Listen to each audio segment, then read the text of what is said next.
इस वीडियो के जरिए हम नेचर से जुड़े बहुत से सवालों के आंसर समझेंगे, जैसे कि क्यों कुछ जगह तो भूकंप ही आते रहते हैं परंतु कुछ जगह ज्वालामुखी फट रहे हैं, साथ ही पहाड़ क्यों बनते हैं और क्यों ऐसे बोलते हैं कि हिमालय की हाइट आज भी बढ़ती ही जा रही है।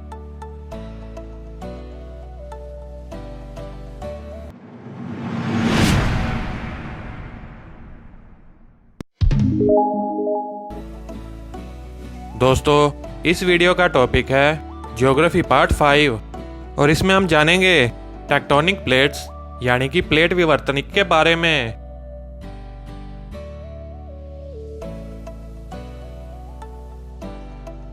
प्लेट टेक्टोनिक थ्योरी को देखने से पहले वैगनर की कॉन्टिनेंटल ड्रिफ्ट थ्योरी यानी कि कॉन्टिनेंटल बहाव सिद्धांत पर एक नजर डालते हैं। दरअसल ये थ्योरी 1912 में अल्फ्रेड वैगनर द्वारा दी गई थी और जिसको जिगसॉ फिट थ्योरी के नाम से भी जाना जाता है। और क्या आप जानते हैं कि यही सबसे पहली थ्योरी है जिसने महाद्वीपों की मूवमेंट्स के बारे में बताया। और इस थ्योरी की मुख्य ऑब्जर्वेशंस इस प्रकार हैं।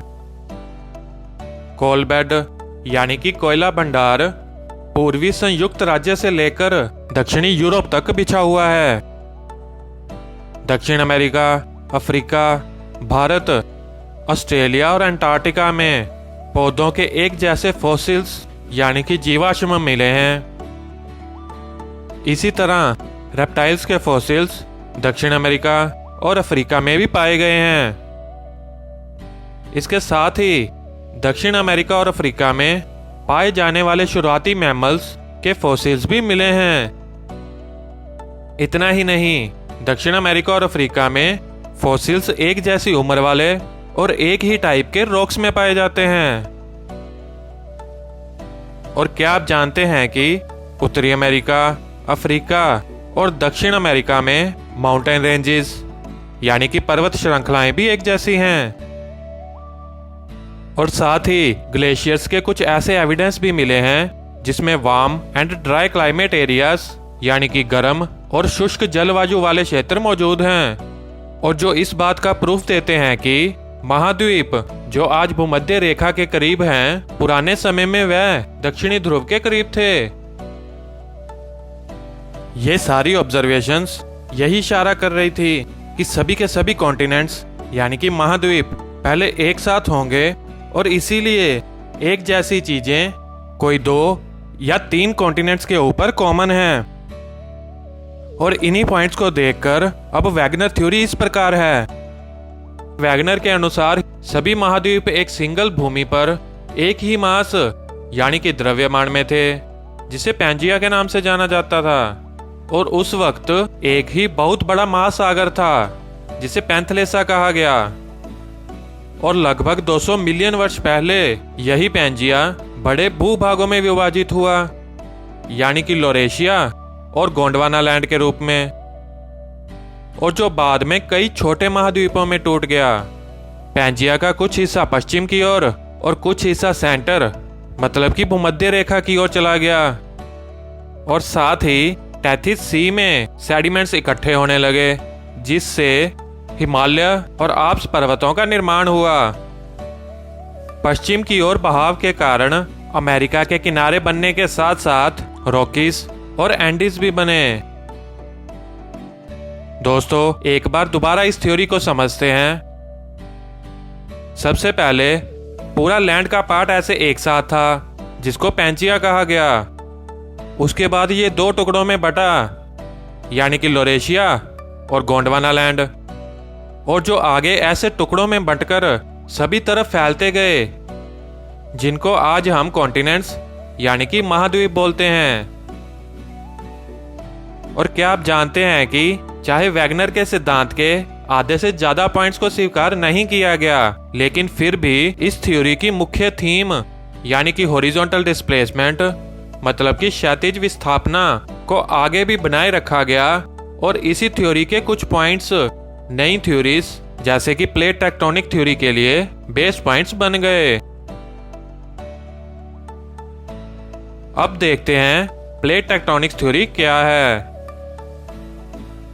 दोस्तों, जैसे कि हम सब ये जानते हैं कि ये सबसे नई और सबसे ज़्यादा मानी जाने वाली थ्योरी है, और साथ ही हमने आपको अपनी लिथोस्फीयर की वीडियो में ये भी बताया है कि क्रस्ट और मेंटल के ऊपरी सख्त भाग को लिथोस्फीयर कहा जाता है, और जहां पर क्रस्ट को दो भागों में बांटा गया है, यानी कि कॉन्टिनेंटल क्रस्ट जिसको महाद्वीपीय परत बोलते हैं और जो 40 से 60 किलोमीटर की मोटी है, और दूसरा ओशियानिक क्रस्ट मतलब कि महासागरीय परत जो 1 से 2 किलोमीटर तक मोटी है, और इनके नीचे है स्टेनोस्फीयर जो एक सेमी मोल्टन यानी कि प्लास्टिक की तरह है जिसकी बहुत बढ़िया मैकेनिकल कठोरता भी है, और वह स्टेनोस्फीयर ही है जिसके ऊपर लिथोस्फीयर लगातार तैर रहा है, जिसका मतलब ये हुआ कि लिथोस्फीयर कॉन्टिन्यूस परत नहीं है बल्कि टूटी हुई है, और इसी के टुकड़ों को प्लेट्स के रूप में जाना जाता है, और जिनमें 7 मुख्य प्लेट्स हैं, यानी कि Pacific plate, north American plate, Eurasian, African plate, Antarctic plate, Australian या इंडो ऑस्ट्रेलियन प्लेट, और लास्ट साउथ अमेरिकन प्लेट। चलिए एक बार मैप की सहायता से भी देखते हैं। दोस्तों, इसमें सारी की सारी 7 प्लेट्स मौजूद हैं, और इन सभी की मूवमेंट्स को इनके साथ लगे एरो से ध्यान से देखिए कि कौन सी प्लेट किस साइड को मूव कर रही है, क्योंकि इनकी मूवमेंट के अकॉर्डिंग ही आपको ये पता चलेगा कि कहाँ ज्वालामुखी बनेगा और कहाँ पहाड़, और जिसको हम अभी थोड़ी देर में आगे समझेंगे। दोस्तों, इन प्रमुख 7 प्लेट्स के अलावा लगभग 20 छोटी प्लेट्स भी हैं, जिनमें से कुछ मुख्य प्लेट्स इस प्रकार हैं। अगर वर्ल्ड मैप पर देखें तो ये अरेबियन प्लेट, और उसके राइट में इंडियन प्लेट, फिलीपीन प्लेट, फिर ये है कोकोस, कैरिबियन प्लेट, और उसके साउथ में स्कॉशिया प्लेट आदि। दोस्तों, ये सारी बड़ी और छोटी प्लेट्स पृथ्वी की पूरी सतह को कवर करती हैं, और प्लेट टेक्टोनिक ही है जिससे हम पृथ्वी के लैंड वाटर डिस्ट्रीब्यूशन यानी कि भूजल वितरण को समझते हैं। दरअसल यही टेक्टोनिक प्लेट्स की मूवमेंट्स के कारण इंटरनल फोर्सेस यानी कि आंतरिक बलों को समझाया जा सका है, जो पृथ्वी के क्रस्ट के डिस्ट्रीब्यूशन, माउंटेन चेन्स के फॉर्मेशन और भूकंप और ज्वालामुखी के डिस्ट्रीब्यूशन के लिए जिम्मेदार है। दोस्तों, अब इन प्लेट्स के इंटरेक्शन को देखते हैं, मतलब कि ये प्लेट्स किस तरह एक दूसरे के साथ टकराती हैं या फिर दूर जा रही हैं। रिजिड लिथोस्फेरिक स्लैब्स यानी कि कठोर लिथोस्फेरिक प्लेट्स, जिसमें महाद्वीपीय प्लेट्स जो कि हल्का है और महासागरीय प्लेट्स जो कि भारी है, खुद से अलग अलग दिशाओं में स्वतंत्र रूप से एस्थेनोस्फेयर के ऊपर मूव कर रहे हैं, और इनकी यही मूवमेंट्स के कारण इनकी इंटरेक्शंस को 3 भागों में बांटा जा सकता है। सबसे पहले डाइवर्जेंट बाउंड्री यानी कि अपसारी सीमा, उसके बाद कन्वर्जेंट बाउंड्री यानी कि अभिसरण सीमा, और लास्ट ट्रांसवर्स बाउंड्री यानी कि रूपांतर सीमा। सबसे पहले है कन्वर्जेंट बाउंड्रीज। दोस्तों, जैसे कि कन्वर्जेंट का मतलब होता है एक दूसरे के करीब आना, और जब ये प्लेट्स किसी एक साइड से एक दूसरे की ओर बढ़ती हैं तो उस जगह की बाउंड्री को ही कन्वर्जेंट बाउंड्री कहा जाता है। और ये कन्वर्जेंट बाउंड्रीज यानी कि सीमाएं पृथ्वी के लगभग 75% ज्वालामुखियों के लिए जिम्मेदार हैं। साथ ही इनको आगे 3 भागों में बांटा जा सकता है।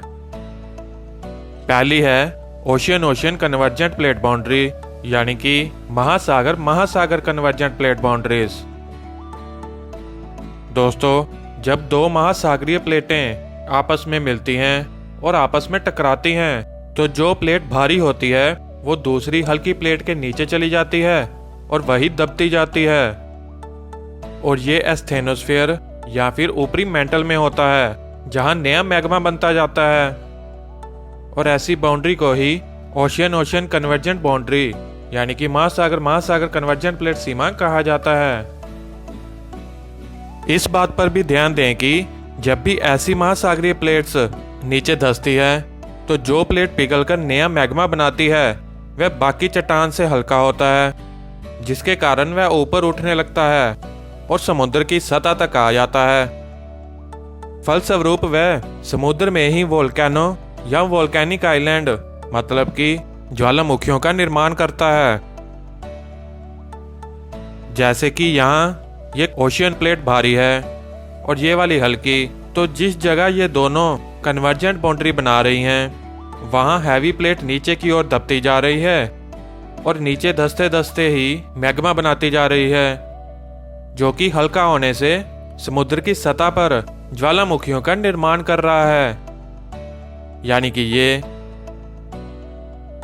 और क्या आप जानते हैं कि ओशियन बाउंड्रीज पर बहुत सारे ज्वालामुखियों का निर्माण होता है जिनको आइलैंड वोल्केनिक आर्क बोला जाता है।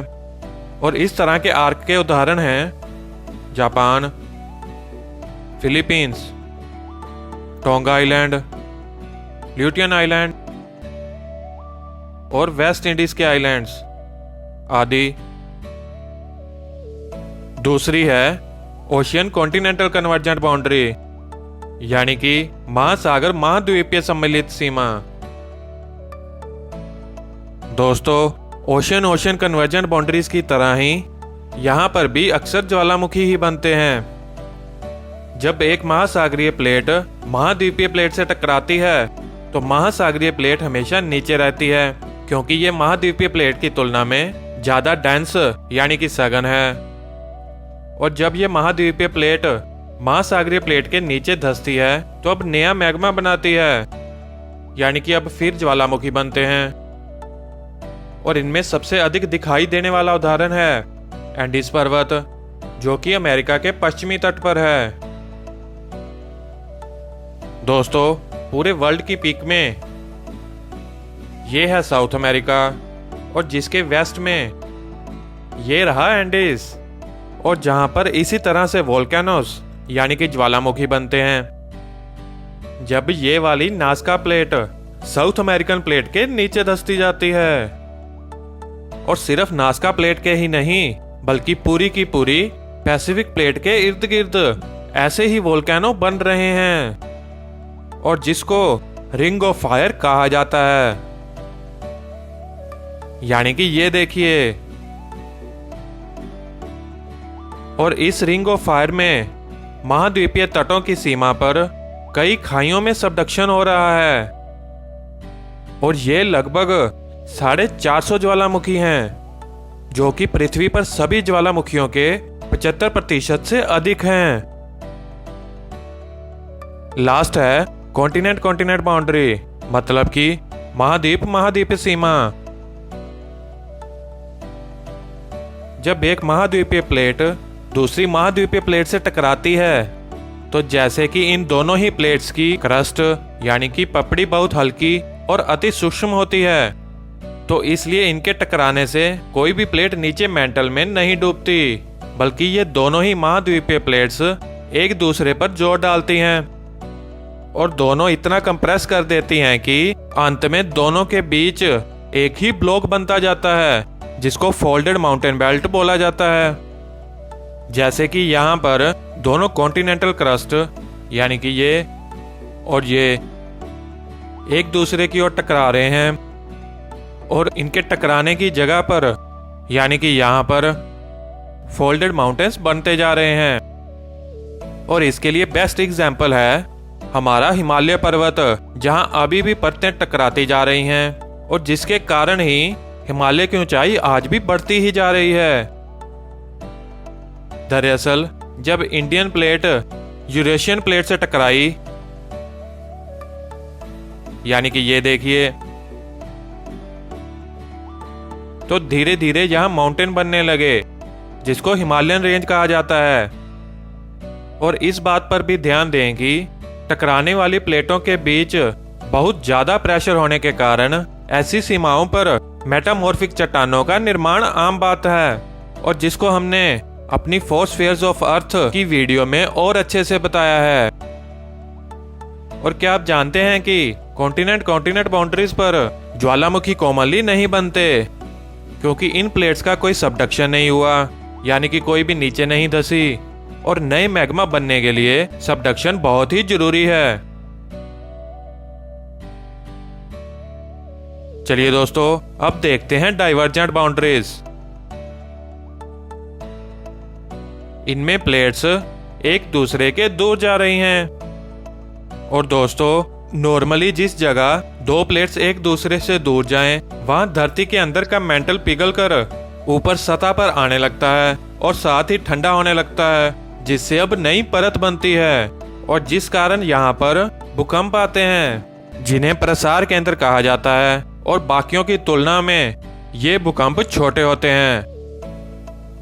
इसके अलावा कई जगह पर रिफ्ट वैली यानी दरार घाटी की फॉर्मेशन होती है, और जिसके बाद नया समुद्र उत्पन्न होता है और उसके बाद बनते हैं ओशियंस यानी कि महासागर। दोस्तों, ये देखिए कैसे पहले दो कॉन्टिनेंटल प्लेट्स के दूर जाने पर रिफ्ट वैली बनी होगी, फिर उसके बाद और मूवमेंट होने पर समुद्र बना होगा, और कई सालों बाद ओशियन यानी कि महासागर बना होगा। इसके साथ ही दोस्तों, वर्ल्ड मैप में ये रहा अफ्रीका, और उसमें ये रहा द ग्रेट रिफ्ट वैली, जो कि नूबियन और सोमाली प्लेट्स के एक दूसरे से दूर जाने पर बनी है।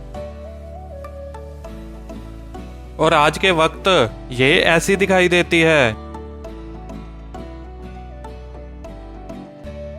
दोस्तों, हमने जो अभी दोनों तरह की बाउंड्रीज के बारे में पढ़ा, उसको हम ऐसे भी बोल सकते हैं कि कन्वर्जेंट प्लेट बाउंड्रीज विनाशकारी प्लेट्स की सीमाएं हैं, जहां पर क्रस्ट का मटेरियल खत्म हो रहा है। और इसके उल्ट divergent plate boundaries constructive boundaries हैं, क्योंकि यहाँ पर नई लिथोस्फीयर का निर्माण होता है। लास्ट है ट्रांसवर्स बाउंड्री यानी कि रूपांतर सीमा। दोस्तों, ये वह बाउंड्रीज हैं जहां प्लेट्स एक दूसरे के साइड में मूव करती हैं और टकराती हुई जाती हैं, जैसे कि ये देखिए। और इसी मूवमेंट के कारण यहाँ माउंटेन्स यानी पहाड़ तो नहीं बनते, बट सिस्मिक एक्टिविटीज मतलब कि भूकंप जैसा बहुत कुछ होता है। दरअसल इन बाउंड्रीज पर ना ही ज्वालामुखी बनते हैं और ना ही किसी तरह के पहाड़, परंतु भूकंप बहुत आते हैं। उदाहरण के लिए अमेरिका के कैलिफोर्निया में सैन एंड्रियास फॉल्ट, जहां पैसिफिक प्लेट और नॉर्थ अमेरिकन प्लेट एक दूसरे के साइड में टकराकर भूकंप लाती रहती हैं, जैसे कि आप इसमें भी देख सकते हैं। ये है यूएसए, और जिसमें ये रहा कैलिफोर्निया, और जिसके वेस्ट यानी कि पश्चिम में ये रहा सैन एंड्रियास फॉल्ट। और यहाँ पर नॉर्थ अमेरिकन प्लेट और पैसिफिक प्लेट इस तरह मूव करती हैं और अर्थक्वेक्स आते रहते हैं। और आज के वक्त यहाँ पर ये ऐसे बन चुका है।